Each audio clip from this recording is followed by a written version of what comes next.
के 4078 दिन पूर्ण हो गए। इसके द्वारा श्रीमती इंदिरा गांधी जी के कार्यकाल के रिकॉर्ड को पीछे छोड़ते हुए जवाहरलाल नेहरू के बाद सबसे लंबे समय तक निरंतर प्रधानमंत्री के पद पर रहने का जन विश्वास, जन आशीर्वाद और राष्ट्र की निष्ठा से युक्त यह कार्यकाल का रिकॉर्ड बनाने में जो प्रधानमंत्री जी का योगदान रहा है, उससे हर भारतवासी हर्ष का अनुभव कर रहा है। जहां एक तरफ पूर्व के जो दो प्रधानमंत्री हैं, उनके कार्यकाल में निरंकुशता के काले अध्याय रहे, तो यहां विकास के स्वर्णिम अध्याय रहे। और प्रधानमंत्री श्री नरेंद्र मोदी जी जन समर्थन के द्वारा चुनकर आकर प्रधानमंत्री पद पर आसीन होने वाले प्रधानमंत्री हैं, जबकि इंदिरा जी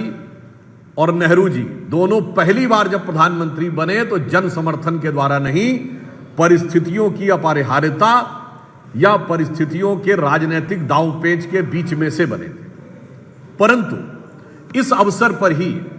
झारखंड सरकार के एक मंत्री अंसारी जी के द्वारा जिस प्रकार का विद्वेषपूर्ण, क्षुद्र और अवमानना से भरा हुआ बयान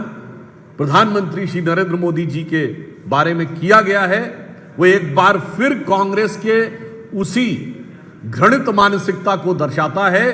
कि देश के सर्वोच्च पद पर बैठे हुए एक चाय बनाने वाले के बेटे, जो लोकतंत्र के, भारत के विकास और विराट स्थिति के प्रतीक के रूप में बैठे हुए हैं, उनके बारे में उनके बचपन, उनकी पृष्ठभूमि और व्यवसाय को लेके इस प्रकार का घृणित कमेंट, ये उन्हीं कमेंट्स की श्रृंखला में से एक है जिसमें कभी मोदी जी की बोटी बोटी करने की बात, तो कभी कब्र खोदने की बात, कभी उनके ऊपर वर्ग, जाति, समुदाय के सूचक शब्दों के द्वारा अपमान करने का प्रयास किया जाता था। परंतु यह घटना सिर्फ एक अलग नहीं है, यह कांग्रेस की एक सुविचारित योजना का हिस्सा है, क्योंकि कांग्रेस के नेता प्रतिपक्ष श्री राहुल गांधी जी हमेशा से प्रधानमंत्री श्री नरेंद्र मोदी जी के बारे में बहुत अशोभनीय